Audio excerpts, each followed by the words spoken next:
కలిగిస్తాడు. మత్తయి సువార్త 18వ అధ్యాయంలో ఇలా మనం చదువుకున్నాం ఆ లేఖన భాగాన్ని. మత్తయి సువార్త 18వ అధ్యాయము మొదటి నుండి కొన్ని మాటలు కనుక చదివితే అక్కడ యేసును శిష్యులలో ఒక గందరగోళం ఏర్పడ్డది. ఆ కాలమున శిష్యులు యేసు వద్దకు వచ్చి పరలోక రాజ్యంలో ఎవడు గొప్పవాడని అడగగా ఆయన ఒక చిన్న బిడ్డను తన యొద్దకు పిలిచి వారి మధ్య నిలవబెట్టి ఇట్లనెను, మీరు మార్పు నొంది బిడ్డల వంటి వారైతేనే కానీ పరలోక రాజ్యంలో ప్రవేశించాలని మీతో నిశ్చయముగా చెప్పుచున్నాను. కాగా ఈ బిడ్డల వలె తన్ను తాను తగ్గించుకున్న వాడెవడో వాడే పరలోక రాజ్యంలో గొప్పవాడు. యేసు ప్రభు తన శిష్యులకి ఉన్నటువంటి అనుమానాన్ని తీర్చడానికి ఇష్టపడ్డాడు. యేసు ప్రభు ఆయన శిష్యులు వచ్చి యేసు ప్రభుని అడుగుతున్నారు, అక్కడ అయ్యా ఇక్కడ మీతో ఉన్నాం, చక్కగా మీతో సహవాసం చేస్తున్నాం, మీరు చేస్తున్న అద్భుత కార్యాలు ఆశ్చర్య కార్యాలు అన్నీ కూడా చూస్తున్నాం. అయితే ఆ పరలోక రాజ్యానికి వెళ్ళిన తర్వాత ఈ 12 మందిలో మాలో ఎవరు గొప్పవారు అని అడిగితే యేసు ప్రభు వారికి ఒక లైవ్ ఎగ్జాంపుల్ చూపించాడు. అక్కడ ఉన్న ఒక చిన్న బిడ్డను తీసుకొచ్చి పిలిచి వారి మధ్యలో నిలబెట్టి, ఈ చిన్న బిడ్డ వలె ఎవరైతే మార్పు చెందుతారో వారే పరలోక రాజ్యంలో గొప్పవాడు అని చెప్పాడు. ఈ చిన్న బిడ్డ వలె మార్పు చెందాలి అన్నాడు. చిన్న బిడ్డకు ఉన్నటువంటి మార్పు క్రైస్తవుల జీవితంలో ఉండాలి. కానీ అక్కడ ఉన్నటువంటి ఆ శిష్యులలో అది కనబడలేదు. మేము ఎవరు గొప్ప వాళ్ళం, మేమెవరం గొప్ప, నేనే గొప్ప అని అనుకునే స్వభావం వారిలో ఉంది. నేను బెటర్, మిగతా వారికంటే నేను బెటర్, మిగతా వాళ్ళకంటే నా ప్రార్థన ఆశీర్వాదకరంగా ఉంది, మిగతా వారికంటే నా భక్తి జీవితం మేలుకరంగా ఉంది, మిగతా వారికంటే వాక్య జ్ఞానం నాకు మేలుకరంగా ఉంది. మనకు మనమే బెటర్ అని అనుకుంటున్నాం. యేసు ప్రభు చెప్పాడు, మీకు మీరు బెటర్ కాదు, ఈ చిన్న బిడ్డ వలె ఎవరైతే మార్పు చెందుతారని చెప్పి కింద ఇంకొక మాట కూడా చెప్తాడు. చూడండి, అందులోనే 4వ వచనం నుంచి 4వ వచనం, కాగా ఈ చిన్న బిడ్డ వలె తనను తాను తగ్గించుకుని వాడేవాడు వాడే పరలోక రాజ్యంలో గొప్పవాడు. ఏం చేయాలట? తగ్గింపు జీవితాన్ని కలిగి ఉండాలి. ఈ చిన్న బిడ్డ వల్లే తగ్గింపు జీవితాన్ని ఎప్పుడైతే మనం కలిగి ఉంటామో అప్పుడే పరలోక రాజ్యంలో చేరుతాం, పరలోక రాజ్యంలో గొప్పవాడిగా ఉండడానికి ఇష్టపడతాం అని చెప్పి చాలా విషయాలు చెప్పాడు. అక్కడ చాలా విషయాలు చెప్పాడు. అధ్యాయంతో చదివితే చాలా విషయాలు చెప్పాడు. ప్రభువా, సరే ఒకవేళ ఇదే అని అనుకుంటే కాస్త కొంత అందరం కూడా సంఘములో తగ్గించుకొని ఉండేటువంటి వాళ్ళే, ఎవరు పెద్దగా నేను గొప్ప అని చెప్పుకునేటువంటి వాళ్ళ ఎవరు లేవు కదా. అలాంటప్పుడు ఎందుకు మాకు ఈ సమస్య, ఎందుకు ఈ కష్టం, ఎందుకు సంఘములో ప్రతి కుటుంబంలో ఏదో ఒక సమస్యతో బాధపడుతున్నాం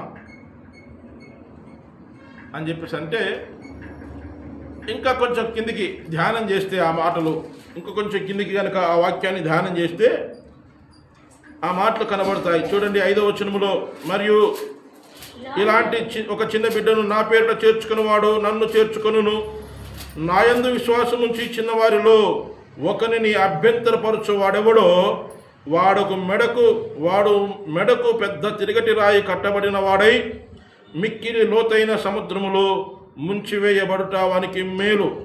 అభ్యంతరములు అభ్యంతరముల వలన లోకమునకు శ్రమ, అభ్యంతరములు రాక తప్పవు.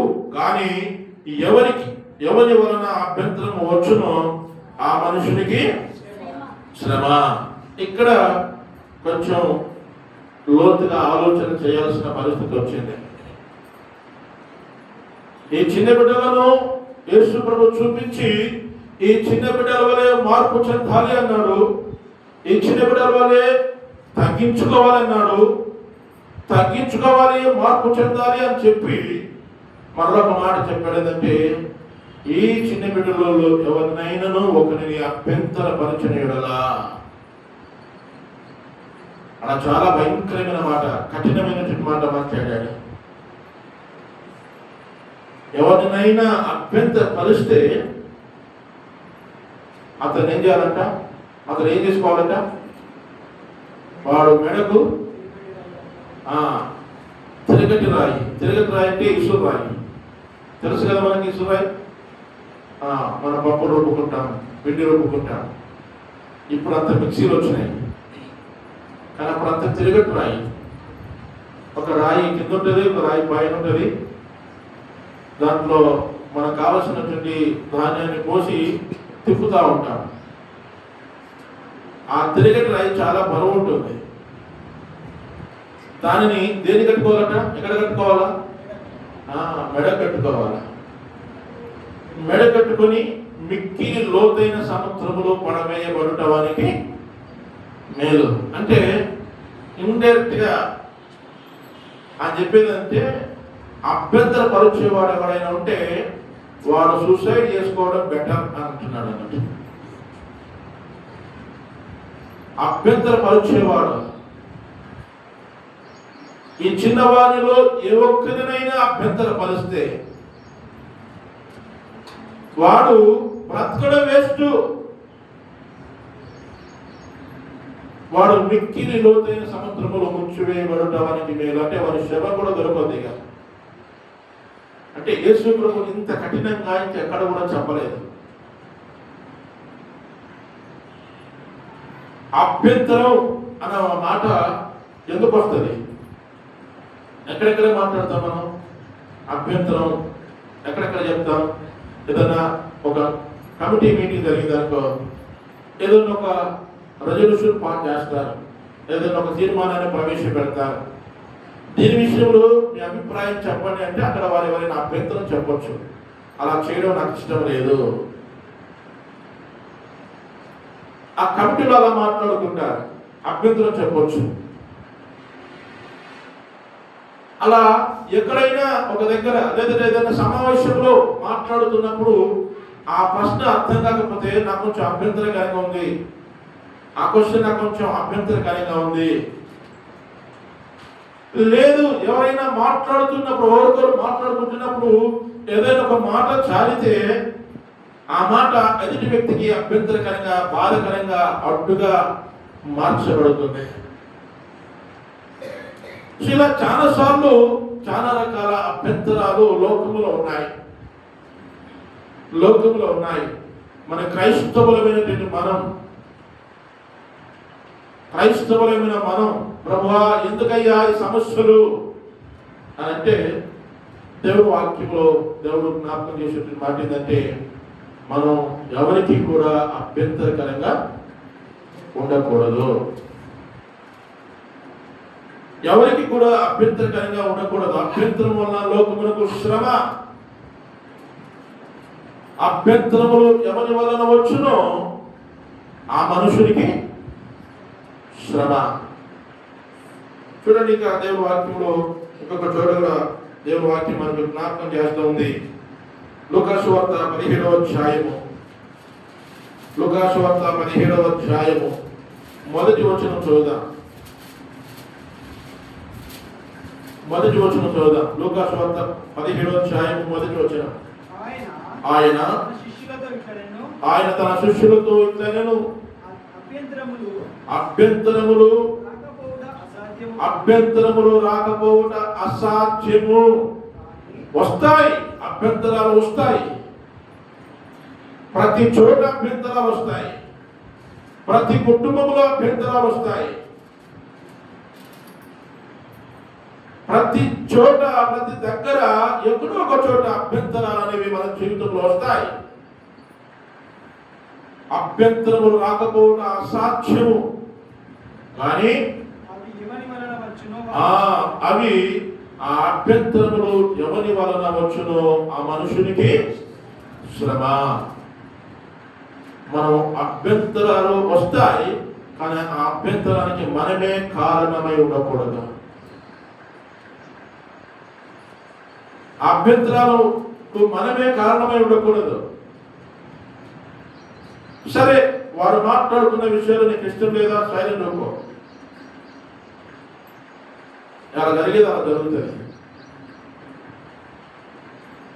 కానీ మనకి ఇష్టం లేకపోతే, మనకు అభ్యంతరంగా మారినటువంటి ఆ విషయాన్ని మనం ఏం చేస్తున్నామంటే ఇతరులతో చర్చించి, ఇతరులతో మాట్లాడి ఆ అభ్యంతరాన్ని ఇంకా పెద్దగా చేసేటువంటి కారకులం అయిపోతున్నాం మనం.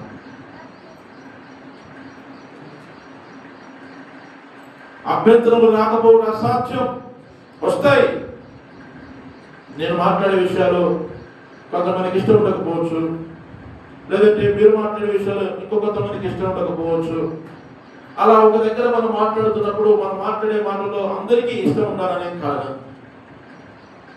ఇష్టం ఉండకపోవచ్చు, అది నీకు అభ్యంతరకరంగా ఉండొచ్చు, నీకు ఆటంకంగా ఉండొచ్చు.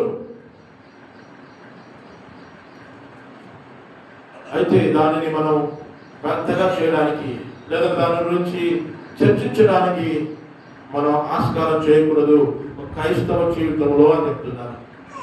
ఎందుకంటే నేను వాక్యం చెప్తుంది, ఈ చిన్న బిడ్డల వల్ల మార్పు చెందాలి. చిన్న బిడ్డలు ఏం చేస్తారు, ఏ వారికి ఇష్టం లేకపోయినా, మమ్మీ అని చెప్పిన దానికి వారికి ఇష్టం లేకపోయినా ఏం చేస్తాడు, వింటాడు. అంతే. వారికి అభ్యంతరం ఉన్నా ఒక్కసేపు సతాయిస్తాడు, ఆ తర్వాత అమ్మ చెప్పిందే వింటాడు. ఇందాక ఫ్రెండ్స్ ఉన్నాడు, 9 గంటలకు వచ్చాడు. నేను 9:30కి స్టార్ట్ అవుతున్నానా, గత 2 వారాలు అలాగే చేస్తున్నాం అని చెప్పాను.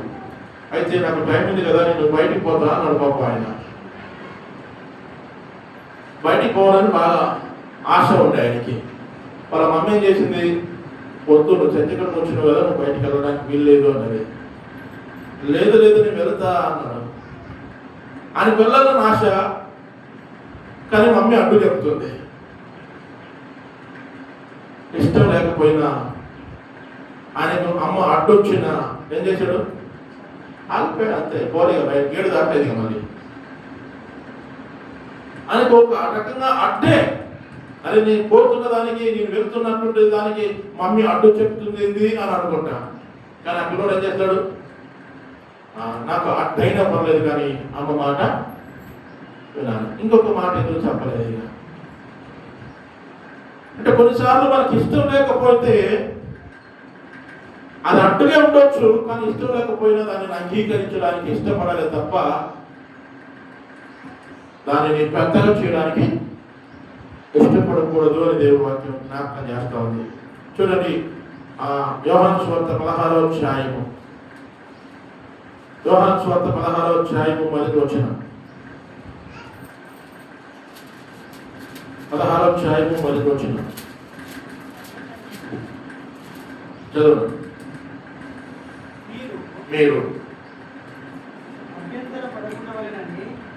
మీరు అభ్యంతర పడకుండా వలనని ఈ మాటలు మీతో చెప్పుచున్నాను. వారు మిమ్మల్ని సమాజ మందిరములో నుండి వెలివేస్తారు. మిమ్మల్ని చంపే ప్రతి వాడు తాను దేవునికి సేవ చేయుచున్నానని అనుకున్నాను. చూడండి, అక్కడ శ్రమ కలుగుతున్నటువంటి విషయాల గురించి చెప్తున్నాడు, బాధ కలుగుతున్న విషయాల గురించి చెప్తున్నాడు, సంఘానికి హింస కలుగుతున్న విషయాల గురించి చెప్తున్నాడు. మిమ్మల్ని కొడతారు, మిమ్మల్ని తిడతారు, మిమ్మల్ని చంపుతారు, మిమ్మల్ని సమాజ మందిలో వెలివేస్తారు, మీరు 10 మందిలోకి దోషిగా నిలబెడతారు.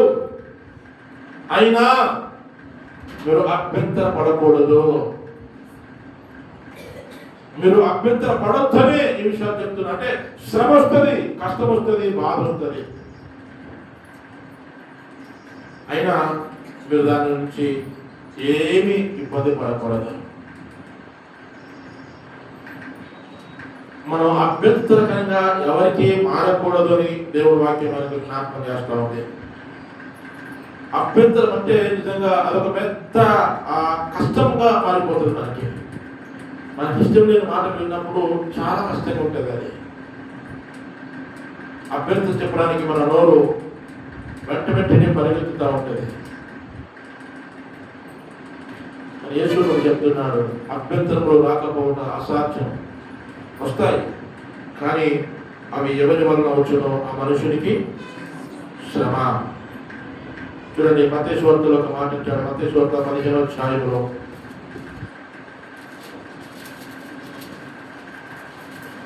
మత్తయి సువార్త 15వ అధ్యాయము 12వ వచనం నుంచి చూద్దాం. 12వ వచనం నుంచి అంతటా ఆయన శిష్యులు వచ్చి పరిసయ్యులు ఆ మాట విని అభ్యంతరపడనని నీకు తెలియనా అని ఆయనను అడగగా, ఆయన పరలోకమందున్న నా తండ్రి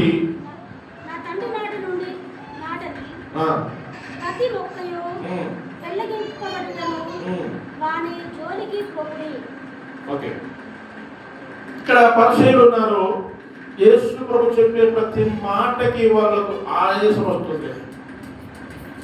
యేసు ప్రభు ఏది చెప్పినా యేసు ప్రభు దగ్గర తప్పు దొరకబట్టాలా, యేసు ప్రభు దగ్గర తప్పు దొరకబట్టాలా, ఆ తప్పును అందరికి ప్రజలందరికీ చూపించాలా. పోయిన మనకు అభ్యంతరకరంగా మాట్లాడిండు, మన ధర్మశాస్త్రములకు అభ్యంతరకరంగా వ్యతిరేకంగా మాట్లాడిండు, లేదా దేవునికి వ్యతిరేకంగా అడ్డుగా మాట్లాడిండు. ప్రతి మాటను కూడా వాళ్ళు అభ్యంతరకరంగా తీసుకున్నారు. ఈరోజు శాస్త్రంలాగా ఆ పరిశీలన వలె మనం ఉండకూడదని దేవుడు వాక్యం మనకు జ్ఞాపకం చేస్తా ఉంది. ఎక్కడ చూసినా ఏదో ఒక అభ్యంతరం చెప్పడానికి ఇష్టపడ్డారు. వాళ్ళు ఉపవాసం ఉంటే, మేము ఉపవాసం ఉంటున్నా, మీ శిష్యులు ఉపవాసం ఎందుకు ఉండట్లేదు? వారు భోజనం చేస్తే మీ శిష్యులు చేతులు కడుక్కోకుండానే భోజనం చేస్తున్నారేంటి? అంటే ప్రతి దాంట్లో ఏమన్నా మాట మాట్లాడితే చాలు యేసు ప్రభు, దాంట్లో ఏ తప్పు దొరుకుతుందా ఆ తప్పును పట్టుకొని అభ్యంతరాన్ని వ్యక్తపరుస్తాం. పాపత్తులైన స్త్రీని యేసు దగ్గర తీసుకొచ్చి, అయ్యా పాపం చేస్తుంటే పట్టబడ్డది, మన ధర్మశాస్త్రం ప్రకారంగా రాళ్ళు తీసుకొని కొట్టి చెప్పాలి కదా, మనం ఏం చెప్తామో చెప్పు. ఆయన ఏదన్నా చెప్తే దాంట్లో వెంటనే తప్పు దొరకబట్టాలి అని చూశారు. అభ్యంతరం వ్యక్తపరచాలి. అందుకే యేసు ప్రభు ఎవ్వరికి ఆ తప్పు దొరకబట్టడానికి, ఎవ్వరికి కూడా ఎక్కడ కూడా అభ్యంతరకరంగా యేసు ప్రభు లేడు. అక్కడ కూడా యేసు ప్రభు ఏ వ్యక్తికి కూడా అభ్యంతరకరంగా మారలేదు. యేసు ప్రభు జీవితమే మనకు ఉదాహరణ కనుక, ఆయన లైఫ్ స్టైల్ మనకు ఒక ఎగ్జాంపుల్ కనుక, ఆయన జీవితాన్ని మనం ముందు పెట్టుకొని మనం కూడా ఎవరికి అభ్యంతరకరంగా ఉండకూడదు అని దేవుడి వాక్యం మనకు జ్ఞాపకం చేస్తా ఉంది. ఆయన ఎవరికి అభ్యంతరకరంగా మారకుండా ఉండడానికి ఉదయం అంతా కూడా ప్రజలందరికీ సాగు చేసుకుంటూ అందరికి అనుకూలంగా ఉంటాడు. ఎవరికి అభ్యంతరకరంగా లేడు. రాత్రి పూట మాత్రమే వెళ్ళి ఎక్కడో దూరంగా వెళ్ళి ప్రార్థన చేసుకుంటూ ప్రార్థన గడిపిన దేవుడు ఆయన. కనుక మన జీవితాల్లో ఎవరికి కూడా మనం అభ్యంతరకరంగా మారకూడదు అనే మాటను దేవుడు మనకు జ్ఞాపకం చేస్తున్నాడు. చూడండి, అందులో మత్తయి సువార్త 18వ వచనం ఒకసారి చదువుదాం. నా యందు విశ్వాసం ఉంచు. ఏ చిన్నవారిలో? ఇప్పుడు మనం అనుకుంటాం చిన్నవారిలో అంటే ఈ 6, 7, 10 సంవత్సరాల లోపు, 15 సంవత్సరాల లోపు ఉన్న పిల్లలు వాళ్ళే అని అనుకుంటాం. కానీ ఇక్కడ విశ్వాసం ఉంచే చిన్నవారిలో, విశ్వాసం వస్తున్నటువంటి ప్రతి చిన్న బిడ్డ, ఇక్కడ మనకు కూడా విశ్వాసంలో ఉన్నటువంటి మనకు కూడా దేవుని దృష్టిలో చిన్న బిడ్డలమే. మన ఆత్మీయ బర్త్డే ఎప్పుడో మనకు తెలవాలి కదా. మనం ఎప్పుడు రక్షించబడ్డాం అప్పటి నుంచి దేవుడు మనల్ని ఒక చిన్న పిల్లలుగా కంటికి కూడా కాపాడుకుంటూ వస్తున్నారు మనల్ని. మనం కూడా దేవుడికి చిన్న బిడ్డల లాంటి వాళ్ళమే. విశ్వాసము ఈ చిన్న వారిలో ఎవరినైనా అభ్యంతరపరిస్తే దేవుడి మందిరానికి వస్తున్నటువంటి ఆటంకాలు మనకు చాలా ఉన్నాయి. మనం చాలాసార్లు చెప్తాం, అమ్మ ప్రార్థనకి ఎందుకు ప్రార్థనకు రెడీ గారు, కానీ వచ్చే టైంలోనే ఇక బయలుదేరదాం అనుకుంటున్నాం, మా ఇంటికి చుట్టాలు వచ్చేట్లు అభ్యంతరం, ఆటంకం, అడ్డు. బయలుదేరదాం అనుకో రెడీ అయినాం, బైబుల్ కూడా చేత పట్టుకున్నాం, సడన్ గా ఒక ఫోన్ వచ్చేసింది, ఒక ఆటంకం. బయలుదేరదామని వచ్చాం, ఇంకేదో జరిగింది. ఇలాంటి ఎన్ని కారణాలు మనం చెప్పుకోలేదు. నేను కూడా చాలాసార్లు ఎక్కడైనా మీటింగ్కి వెళ్ళాలనుకుంటే టైంకి వెళ్ళక లేట్గా వెళ్ళడం. ఎందుకు లేట్గా వచ్చినా అంటే నాకు నేనే ఏదో ఆన్సర్ చెప్పుకోవడం. వచ్చే టైంలో ఫోన్ వచ్చింది, వచ్చే టైంలో విశ్వాసం వచ్చిండు, వచ్చే టైంలో మాస్టర్ వచ్చిండు, దారిలో పోతుంటేనే ఏదో ఒక సందర్భం జరిగింది. ఈ కారణాలు, ఈ ఆటంకాలు అవేవి దేవుడికి అవసరం లేదు. దేవుడు నీకు ఒక టైం ఇచ్చిండు అంటే నువ్వు ఆటంకాన్ని, అడ్డును, అభ్యంతరాన్ని చేయించుకొని వస్తేనే దేవుడు మన జీవితంలో ఆశీర్వాదాన్ని, దీవెనను దేవుడు మన జీవితంలో కలిగిస్తాడు. చూడండి, బైబిల్ గ్రంథంలో నుంచి ఒక మాట నేను జ్ఞాపకం చేస్తాను. అపొస్తలుల కార్యముల గ్రంథము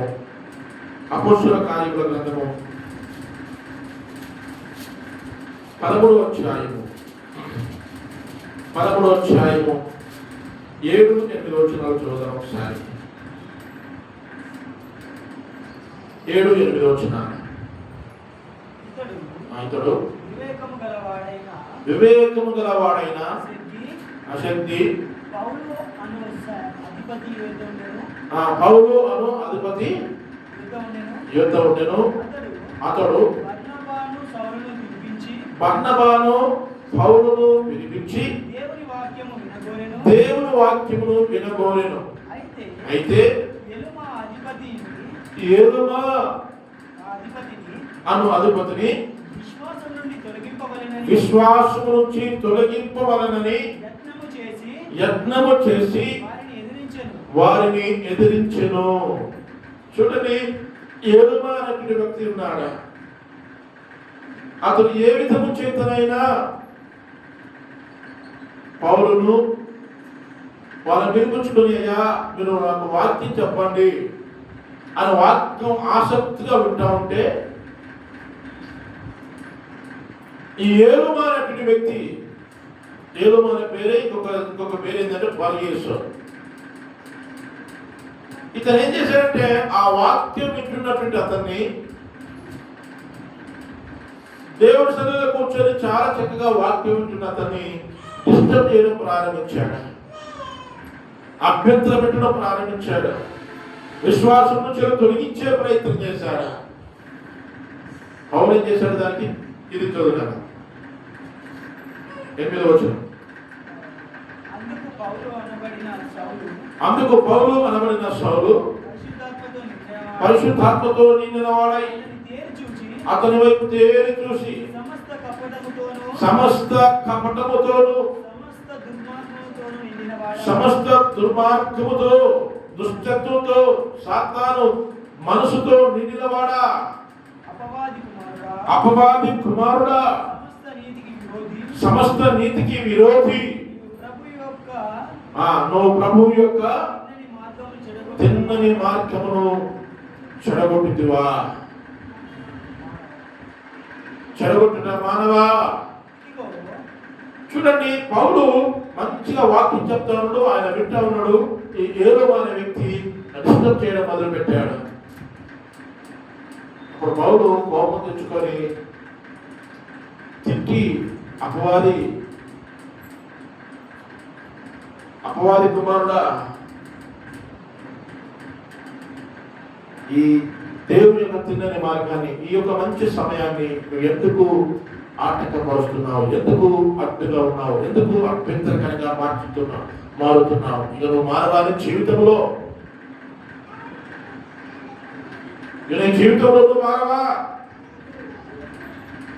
ఇలాంటి వారు ఎక్కడ ఉండరండి. కుటుంబంలో ఉంటారు, సంఘంలో ఉంటారు, మన తోడు స్నేహితులు అయి ఉంటారు, మన బంధువులు అయి ఉంటారు.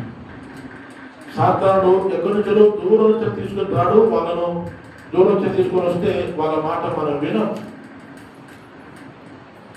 దేవుని కార్యాలకి, దేవుని యొక్క చిత్తానికి ఆటంకపరిచేది, అడ్డుగా నిలిచేది, అభ్యంతరం చెప్పేది ఎవరు అంటే మన కుటుంబ సభ్యులు లేదా సంఘంలో తోటి సహోదరులు, సహోదరీలు. వాళ్ళైతేనే మనం వింటాం. సాతానుకు అదే కావాలి. ఎవరితో చెప్తే ఇతని వాక్యం లేదంటే ఇతని ప్రార్థన, ఇతని విశ్వాసం డిస్టర్బ్ అవుతుంది. ఎవరితోనైతే ఈ ప్రార్థన జీవితాన్ని డిస్టర్బ్ చేయించాలి, అది కుటుంబంలో వ్యక్తి కావచ్చు, సంఘంలో వ్యక్తి కావచ్చు, తోటి సహోదరి కావచ్చు, సహోదరుడు కావచ్చు, భార్య కావచ్చు, భర్త కావచ్చు, పిల్లలు కావచ్చు, ఎవరైనా కావచ్చు. నీ దగ్గరి వాళ్ళతోనే సాతానుడు నిన్ను ఇబ్బంది పెడతాడు.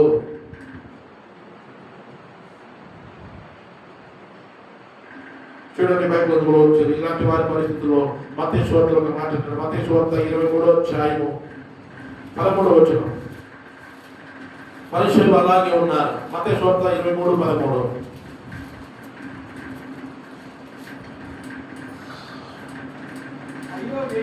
అయ్యో అయ్యో వేషధారులైన శాస్త్రులారా, పరిశీలులారా, మీరు మనుషుల ఎదుట పరలోక రాజ్యమును మూయుదురు.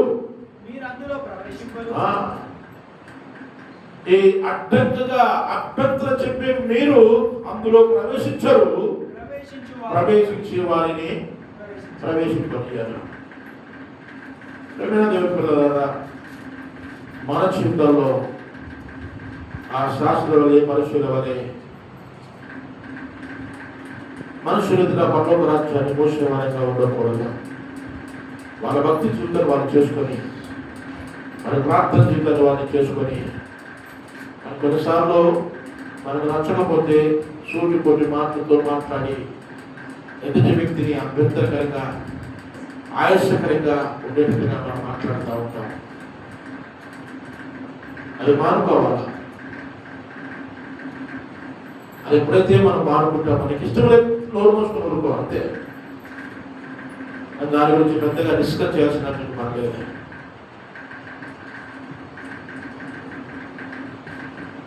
మనం వెళ్ళే వారిని వెళ్ళనీయం.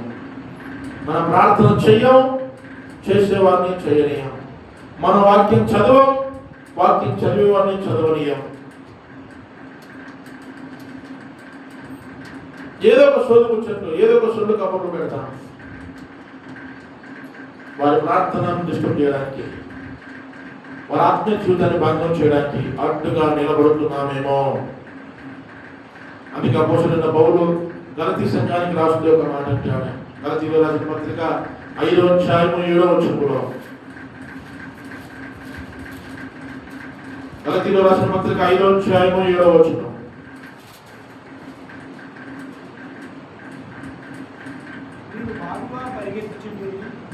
5:7. సత్యమునకు విధేయులు కాకుండా, దేవుని వాక్యానికి, యేసుక్రీస్తుకు లోబడకుండా, వాక్యానికి లోబడకుండా, సత్యమునకు విధేయులు కాకుండా మిమ్మల్ని ఎవడు అడ్డగించెను? ఎవడు మీకు అభ్యంతరము కలగజేసెను? నువ్వు భక్తి జీవితంలో ఎదుగుతున్నావు, ప్రార్థన జీవితంలో ఎదుగుతున్నావు, విశ్వాస జీవితంలో ఎదుగుతున్నావు, కానీ ఆటంకపరిచేవారు ఉన్నారు, అడ్డు చెప్పేవారు ఉన్నారు. అందుకే అపోస్తలుడైన పౌలు గలతీ సంఘంలో ఉన్నటువంటి వారు చెప్తున్నాడు, మిమ్మల్ని సత్యమునకు విధేయులు కాకుండా, క్రీస్తు సువార్తను అంగీకరింపనీయకుండా, వాక్యాన్ని పాటించే విషయంలో నువ్వు పాటించకుండా ఉండేటట్టుగా, వాక్యానుసారంగా నడవకుండా నిన్ను అభ్యంతరపరిచిన వాడెవడు?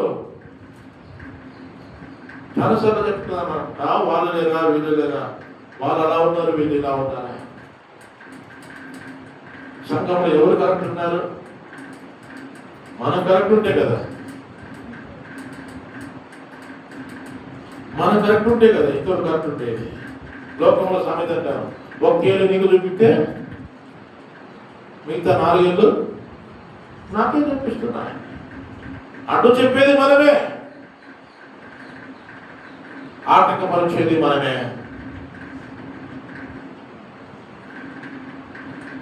అందుకే అంటాడు, సత్యమునకు విధేయులు కాకుండా ఎవరు మిమ్మల్ని ఆటంకించున్నారు? ఎవరు ఆటంకిస్తున్నారు? బైబిల్ గ్రంథంలో మత్తయి సువార్త 16వ అధ్యాయంలో ఒక మాట అంటాడు. మత్తయి సువార్త 16వ అధ్యాయం 23వ వచనం. ఎవరు ఆటంకపరిచింది అక్కడ? అయితే ఆయన పేతురు వైపు తిరిగి సాతానా నా వెనుకకు పొమ్ము, నీవు నాకు అభ్యంతరకరముగా ఉన్నావు. యేసు ప్రభు పేతురుతో చెప్తున్నాడు, పేతురు నువ్వు నాకు అభ్యంతరకరంగా ఉన్నావురా బాబు. అంతకుముందు నీ గురించి మంచి సాక్షి చెప్పా. పేతురు నువ్వు పండవు, నీ మీద సంఘములు కడతారు, మంచి సాక్షి చెప్పా నీ గురించి, మంచుడు అనుకున్నా. కానీ ఇప్పుడు ఇక్కడికి వచ్చేసరికి దానికంటే ముందు 5 వచనాలు చదివితే ఆయన శిలువ మరణం గురించి చెప్తాడు. మనుష్య కుమారుడు గారి దగ్గరకు వచ్చింది, మనుష్య కుమారుడు పాపం చేతికి అప్పగించబడతాడు, శిలువ మరణం పొందుతాడు, పాతి పెట్టబడతాడు, తిరిగి 3వ దినాన్ని తిరిగి లేస్తాడు. అంటే ఏ ప్రభువా, అట్లయితే రోమా సైనికుల చేతులు చచ్చిపోతావా? అది నీకు దూరమగును గాక. నువ్వు అలా వాళ్ళ చేతులు చావద్దు, నువ్వు అలా వాళ్ళ చేతులు రక్తాన్ని కాల్చొద్దు, అది నీకు దూరమగును గాక అంటే యేసు ప్రభు అంటాడు, సాతానా వెనకకు పో, నువ్వు నాకు అభ్యంతరకరంగా ఉన్నావు, ఆటంకంగా ఉన్నావు, నేను చేయడానికి వచ్చినట్టు పని అవి. నా ప్రార్థన జీవితానికి, నా మరణానికి నువ్వు నాకు ఆటంకంగా ఉన్నావు. ఎక్కడి నుంచి వచ్చిందని సాక్షి పేతురు? ఆటంకం ఎక్కడి నుంచి వచ్చింది? యేసు ప్రభు చుట్టూ ఉన్నటువంటి ఆ 12 మందిలో వచ్చినప్పుడే. యేసు ప్రభుతో తిన్నాడు, యేసు ప్రభుతో త్రాగాడు, యేసు ప్రభుతో అన్ని చోట్లకి వెళ్ళాడు, మంచి సాక్ష్యం పొందాడు యేసు ప్రభు దగ్గర. కానీ దేవుని కార్యానికి అడ్డుపడింది ఎవరంటే యేసు ప్రభు చుట్టూ ఉన్నటువంటి వ్యక్తి. ఈరోజు మన జీవితాలకు కూడా ఆటంకంగా ఎవరో నిలుస్తారు అనుకుంటే ఎవరో నిలవరు, ఇంట్లో వ్యక్తులు నిలబడతారు, అడ్డుగా ఉంటారు. నీ కుటుంబ సభ్యులే నీకు అడ్డుగా మారొచ్చు. చూడండి ఇంకొక మాట బైబిల్ గ్రంథంలో వచ్చేది, మత్తయి సువార్త 18వ అధ్యాయం 6-7 వచనాలు.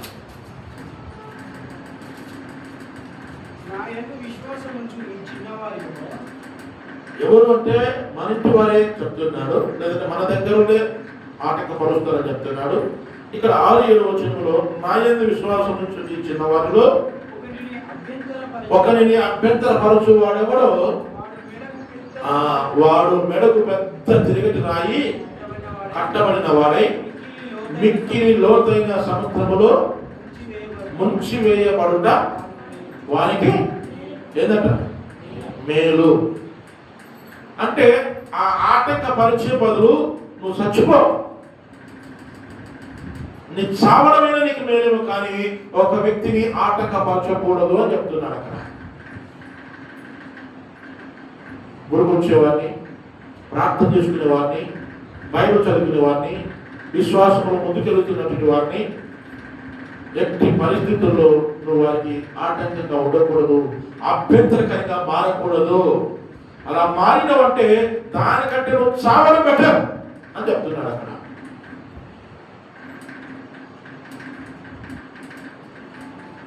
ఇంత భయంకరంగా ఎక్కడ చెప్పలేదు. చూడండి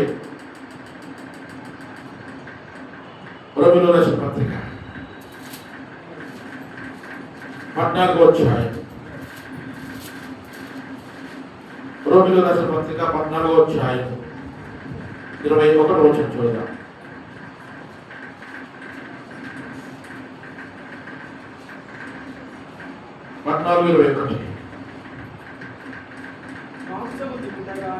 మాంసము తినుట గాని ద్రాక్షారసము త్రాగుట గాని సహోదరునికి అడ్డమైనను కలగ చేయునని మరి ఏది కానీ మానివేట. అపోస్తలుడైన పౌలు చెప్తున్నాడు, నేను మాంసం తినడం నాకు ఇష్టమే, కానీ నేను మాంసం తినడం నా సహోదరునికి అడ్డుగా ఉంటే, ఆటంకంగా ఉంటే, అభ్యంతరకరంగా ఉంటే ఆ సహోదరుని నిమిత్తం నేనేం చేయాలా? మాంసమును తినడం మానేస్తాను. ఎందుకు? అతనిని అభ్యంతర పరిస్తే యేసు ప్రభు చెప్పిండు, నేను మెడకు తిరగరాయి కట్టుకొని సముద్రంలో దొరికి చచ్చిపో, ఆ చచ్చే బదులు నేను మారుకుంటే బెటర్ అని అనుకున్నాడు. నాకు మాంసం తినడం ఇష్టమే, నాకు చాలా ఇష్టం, నేను మాంస ప్రియుడిని, నాకు అభ్యంతరం ఏం లేదు, మంచిగా తింటా మాంసం, కానీ నేను మాంసం తినడం నా సహోదరునికి అభ్యంతరం అడ్డుగా ఉంది. అతని నిమిత్తం నేనేం చేస్తాను? అవసరమైతే అతను అభ్యంతర పడకుండా ఉండాలంటే ఏం చేయాలి? నేను మాంసం తినడం నేను మానేయాలి. అపోస్తలుడైన పౌలు తన జీవితంలో నెరవేర్చి చూపించిన మాట ఇది. మాంసం తినకపోయాను, కానీ ఎదుటి వ్యక్తికి నేను అభ్యంతరకరంగా ఉండకూడదు. మాంసం తినకపోతే కూరగాయలతో తింటాను, పచ్చడితో తింటాను, కానీ ఇంకో సహోదరునికి నేను అభ్యంతరకరంగా ఎప్పుడు మారను అని ఆయన ఒక తీర్మానం చేసుకున్నాను. చూడండి, మొదటి కొరింథీయులకు రాసిన పత్రిక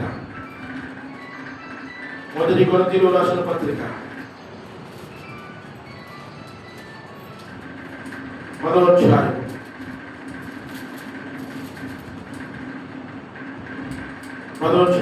32వ వచనం.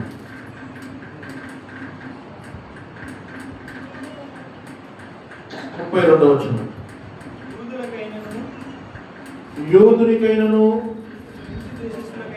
గ్రీసు దేశస్థునికైనను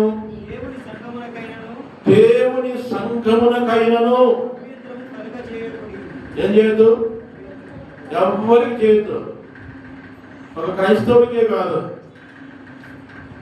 ఇక్కడ చెప్తున్నాడు, యూదునికైనను గ్రీకు దేశస్థునికైనను దేవుని సంఘమునకైనను. సంఘానికి చేయొద్దు, క్రైస్తవునికి చేయొద్దు, అన్నిటికి కూడా చేయొద్దు. ఎవరికి నీ జీవితంలో అడ్డుగా ఆటంకంగా ఎవరికి నువ్వు ఉండకూడదు.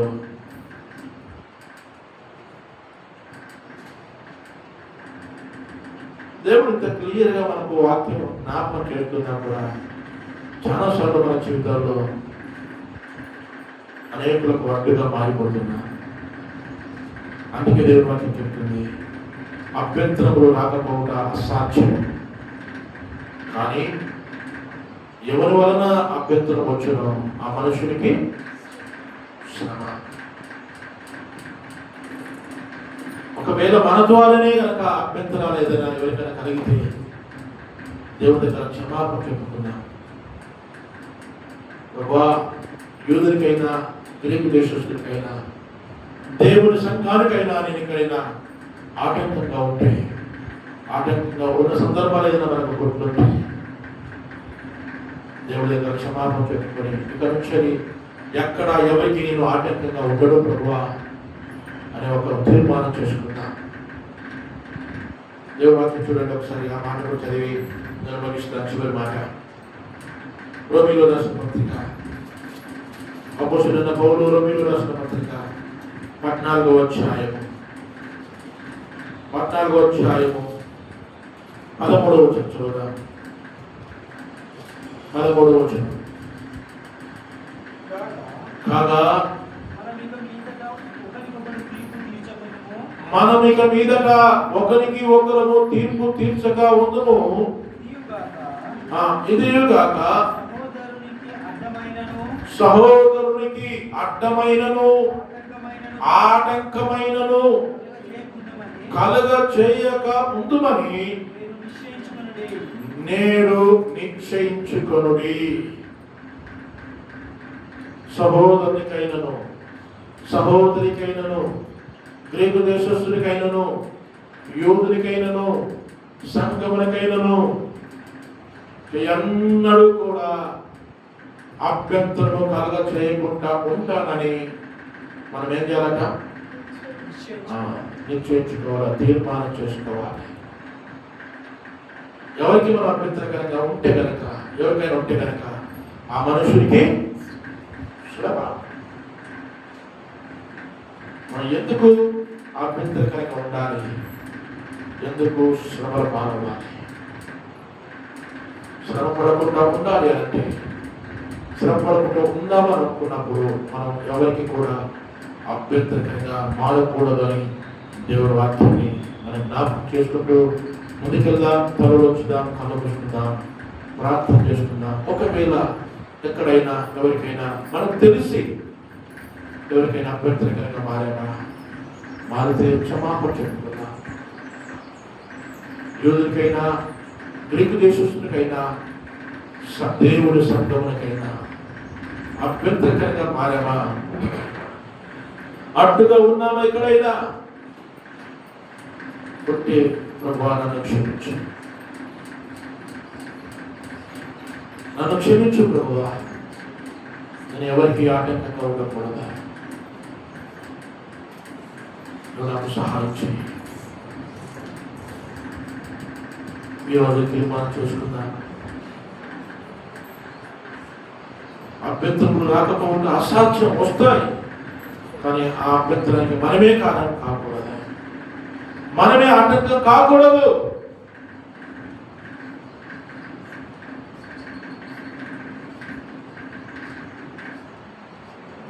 బైబిల్లో చాలా మంది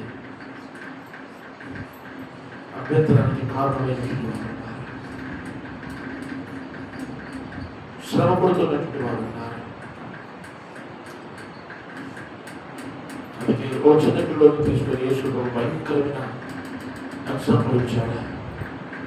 ఈ చిన్న వారిలో ఒకరిని అభ్యంతరపరిస్తే వాడు మెడకు పెద్ద తేలిక రాయి కట్టుకొని మిక్కిలి లోతైన సముద్రంలో పడవేయబడిన వారికి పేరు.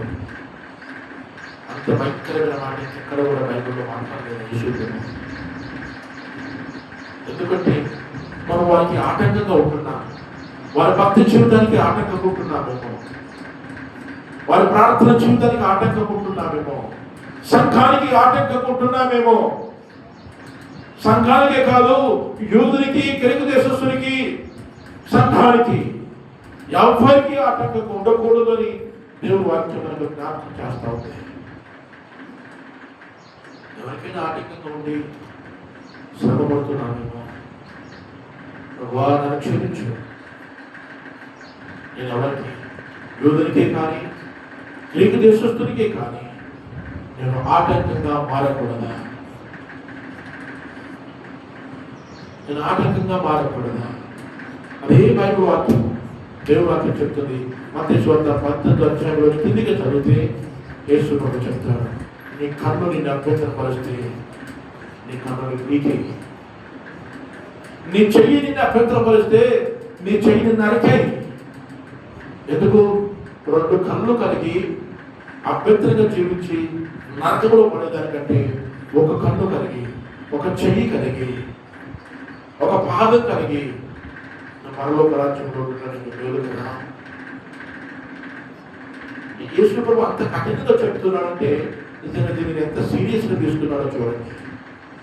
కన్ను పీకేసుకోమని చెప్తున్నారు, చెయ్యి నరికేసుకోమని చెప్తున్నారు, కాలు అభ్యంతరపరిస్తే కాలు నరికేసుకోమని చెప్తున్నారు. నువ్వు అంగహీనుడిగా ఉన్నా పర్వాలేదు, కానీ ఇతరులకు ఆటంకంగా ఉండకూడదు, ఇతరులకు అభ్యంతరకరంగా ఉండకూడదు. ఎందుకంటే అది నీకు శ్రమ, అది నీకు బాధను కలిగిస్తుంది, అది నీకు నొప్పిని కలిగిస్తుంది. అలా ఉంటే నీ దుఃఖానికి కారణం అవుతుంది. ఇంకా ఎక్కువ మాట్లాడితే నరకానికి కూడా కారణమవుతాం. యేసు ప్రభు అదే చెప్పాడు, 2 కళ్ళు కలిగి నరకంలో పడేదానికి 1 కళ్ళు కలిగి పరలోక రాజ్యంలో ఉండటం నీకు మేలు కదా. అభ్యంతరం కలిగి ఉంటున్నామేమో ఎదుటి వారి భక్తి జీవితానికి, ఎదుటి వారి ప్రార్థన జీవితానికి, ఎదుటి వారి ఆత్మీయ జీవితానికి, గ్రీకు దేశస్తునికి, ఒక అన్యునికి ఏ విషయంలో అభ్యంతరంగా వారు మారుతున్నారు? దేవుని సంఘానికి అభ్యంతరంగా మారుతున్నారు. మనకు మనమే దేవుని దగ్గర పశ్చాత్తాపడదా. దేవుని వాక్యం చెప్తుంది, ఇక మీదట సహోదరునికి అర్థమైనను ఆటంకమైనను కలగ చేయకుండా అని నిశ్చయించుకున్నా. కలుగు ప్రభువా, నేను ఏ సహోదరునికైనా, ఏ సహోదరికైనా, ఏ కుటుంబానికైనా, దేవుని సంఘానికైనా అడ్డమైనను ఆటంకమైనను కలగ చేయకుంటానని ఈరోజు నేను తీర్మానం చేసుకుంటున్నాను. ప్రభువా, నన్ను క్షమించాను. నాకు ఇష్టం లేకపోతే మౌనంగా ఉంటాను, అంతేకాని ఆటంకంగా మారను, అడ్డుగా మారను.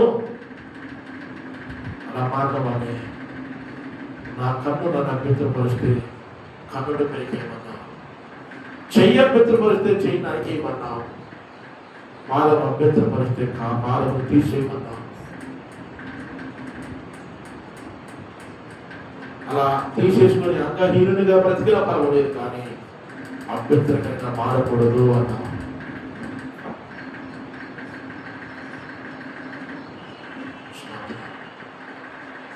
ప్రార్థించుద్దాం, దేవుని ఆత్మచిద్దాం, ప్రేరేపించబడ్డవారు దయచేసి ఎవరైనా ఒక్కరు ప్రార్థన చేయండి.